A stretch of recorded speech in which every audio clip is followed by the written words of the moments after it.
Hi there, I'm Lucas, I'm a violin maker in Cremona, and in today's video I'm going to be talking about some of the tools that I use in my workshop and that are necessary to make an instrument. I'm quite sure that I will forget about some of them because we really use a lot of tools, but I will try to list them all, to keep them in order, and I will put some links down below in the description, a list to some of them in case you're interested in buying them.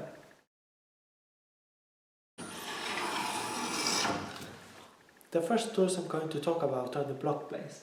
I have a number 6, 9.5, and I guess you can consider this one a block plane as well, which I only use when I'm making the neck joint actually.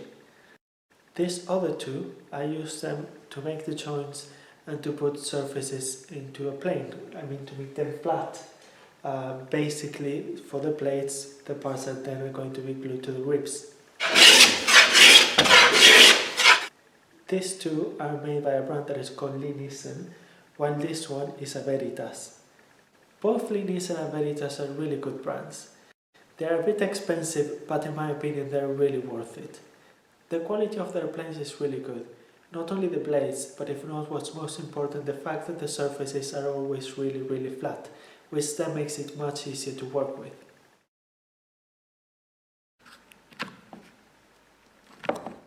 I don't think a workshop without clamps is really a workshop. So as you can see, I have a wide range of them, not only in variety if not in quantity. Nevertheless, I don't really think that all of them are exactly necessary. Some of them are mainly to make the job easier. These ones are the clamps that I use for the joints. Some people would say that they're a bit excessive, and in fact they are, but I find them extremely comfortable. Nevertheless, you can get to the same result with smaller clamps. I also have quite a range of regular clamps and C-clamps, which are always useful in a workshop. Now these two clamps fit in the category of clamps that are not really necessary. This one is a clamp that I use only to glue the neck joint. This one instead is a quick grip, which I mainly use if I want to keep something into position before putting the other clamps. Now these four clamps are a bit more specific. The first one is a clamp that I use to close a sound box. I made this one myself, but it's also possible to buy it. This one is a clamp that is used to glue the linings to the ribs. Now we have the base bar clamp, or it can also be used for restoration, and this one is also a restoration clamp. I use electronic bending iron so I can regulate the temperature if I want to bend ribs or the linings or for the purfling, and I have the bending strap.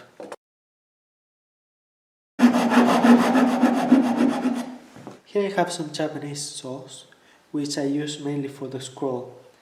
This one instead is a fret saw, which I would use mainly to cut the F-holes, or else, if I want to make a new mold, I would use it to cut the outline of the image of the instrument I want to copy.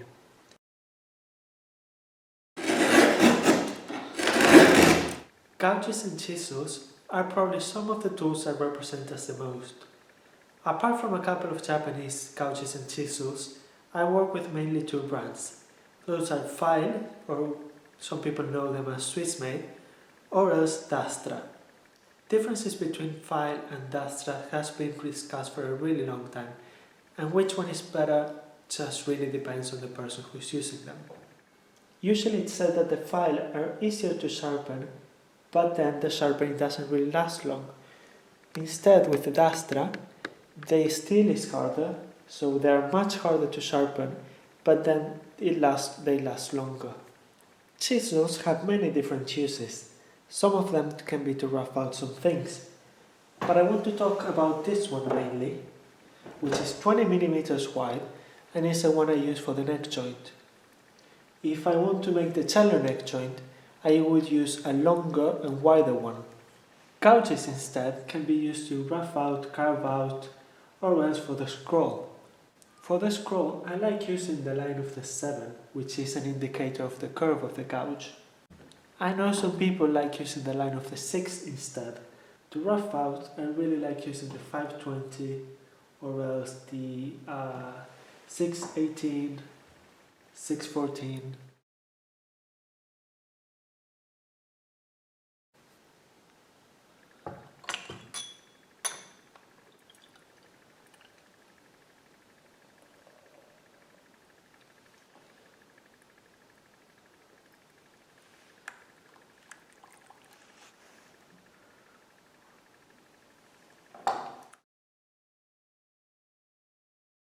These knives are only a part of what it is my, let's call it, collection of knives. Each one of them I use for a very different thing.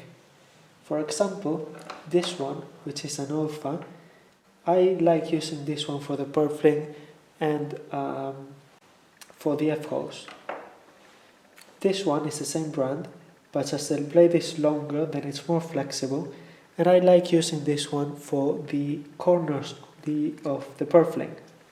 These two Japanese knives over here, I use them for the bridge.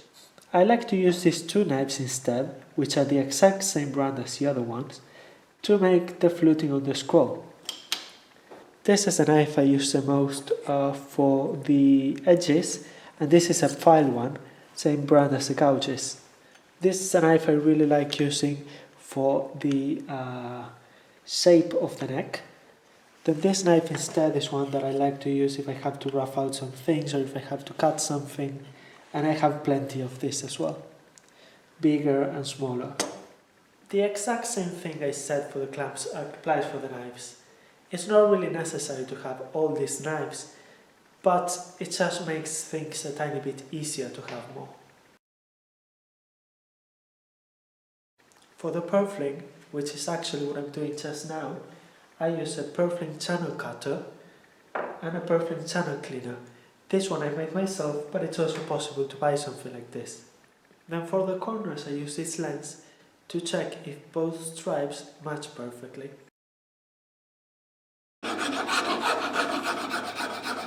Rasps and files are some of the other tools I really have a lot of, and the uses for them are infinite. Some people use them for the edges, for the F-holes, for the blocks, for the neck, for the scroll, for the saddle. So they're again one of those tools that are quite fundamental to have in a workshop. There are tools that can be quite expensive and the price range is quite big, but the quality makes a difference and I think it's worth it.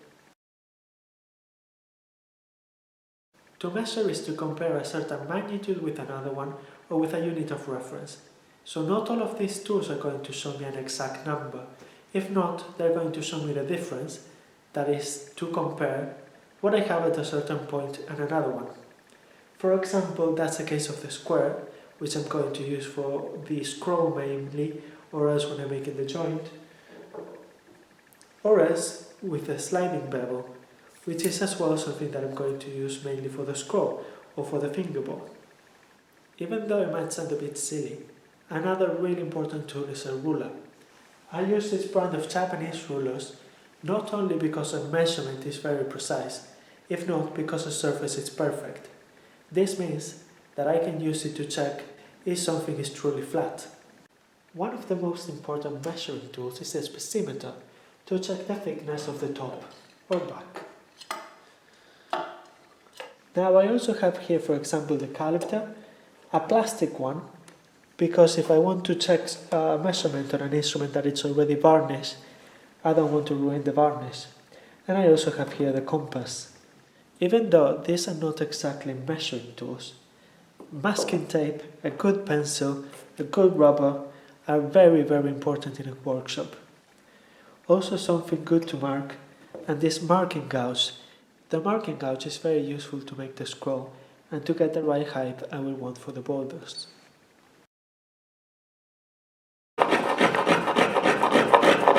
Finger plates also come in very different sizes and shapes, and they have all very different uses. For example, the curved ones are mainly used for the arching, while something like a flat finger plate can be used for the bass bar.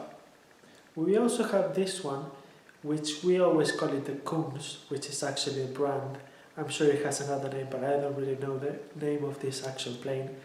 This one is really, really great for things like roughing out. While it's usually better to shape the scrapers yourself according to the shape you like, it's very important to get a very good material. Violin making is a profession that requires a lot of precision, and that is something impossible to get with tools that don't cut properly. That means that it's very important to get very good sharpening tools. The first example of it is the Tormek. This machine is made in Sweden, it's quite expensive, but it's very good, and as you can see the stone is quite big, which means that it's probably going to last me forever. It's very important to complement that with good sharpening stones, and I also have a varnisher for my scrapers. Some of the most important tools for setup include a peg shaper, the peg rimmer, soundpost setter, and the mirror. I also have the spatula, which is not really for the setup if not too close in the soundbox. Some other very important tools for the setup are a chin rest key and a ruler to measure the soundpost position, peg paste, bridge leg opener for the cello, and parchments. I also have a string lifter, which can make things easier, an end button extractor, this can be very useful, a bridge holder, and a peg holder. It's quite impossible to name all the varnishing things, but some of the most important are obviously the brushes. These are extremely expensive brushes, but the difference is huge, and if you take good care of them, they should last forever, or at least almost forever. Now these are some things for the varnish, it could be mastics, different type of shellac, benzoate, and there are also things that can be useful to color the varnish, such as turmeric, madder, or sandalwood. Some of the other things I use are rectified turpentine, beakers are very important, straw oil, alcohol, and Stan linseed oil.